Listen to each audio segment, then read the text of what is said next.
So let's chat a little bit more about land specifically, Okay. and let's dive a little deeper into what we might call shovel ready land and then like raw land, Okay. and the differences. Yeah. Shovel ready land meaning we can build pretty much right away. Yeah, I mean, it's a tract of Right. land, 3 to 5 acres maybe, that's already got approved septic, has utilities at the street, has water at the street, and you just building permits and go. How often does that happen? Very often. Really? But obviously you're going to pay In more. 3 to 5 acre tracts, it's probably already been split up. It probably already has. It's probably Okay. already platted, and they're going to be more money.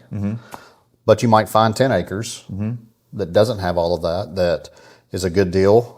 But you maybe only want 5 acres for it. You want to split the other 5 off and hold it, or let a family member build on it, or something like that. But that's where it goes back to getting your team together up front. Your builder and real estate agent for that transaction.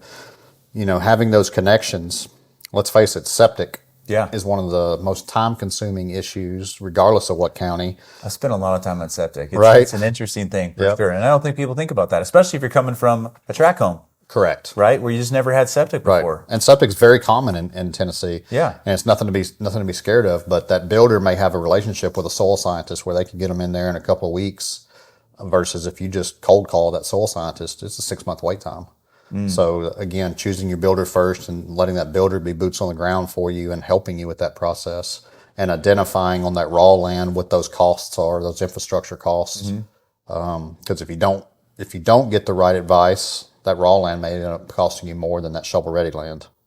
That's a good point. Yep. Because of the time it takes and how much infrastructure you got to put in That's correct. to get it done. Okay.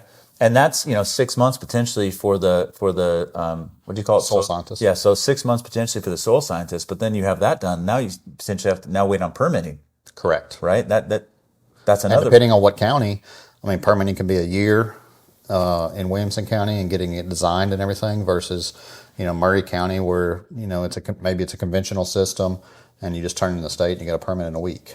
Okay. So it's knowing those trap doors and where to push and pull is something you need to work closely with your team on. Let's talk a little bit more in detail about septic too, Okay. as we're going through this, right? Because we're talking about soil samples and how long it takes. But, Right. but I think a lot of people, not a lot, but maybe, they're in a tract home community where they've got sewer connected to the home and Right. city county system, and now all of a sudden we're doing septic, and they've never been a part of a septic system Right. before. So I know there's a couple different types of septic. So There maybe is. chat about that a little bit. But also maybe, can you give like a rough cost? Yeah, absolutely. You got a 5 acre lot. It's a 3,500 square foot home. Is there kind of a rough cost you Right. can put on what septic entails? Yeah, there's a couple of different types of septics, and septic's nothing to be scared of. Sure. They've been around for a long time and they've come a long way. But in most cases, if you're talking just a conventional system, which is just a tank and then fill lines, we know it runs downhill, right? So Sure. if it doesn't have You're not pumping, yeah, right? if you're not pumping anything, 10,000 to 12,000 is probably a pretty good number for a conventional system. If maybe you do have to pump to your leach fields, just adding another tank and a pump, 15,000, 16,000 is probably a pretty good number. Okay. And then in some counties, and depending on your soils, maybe having to do a LPP system, a low pressure system, Okay.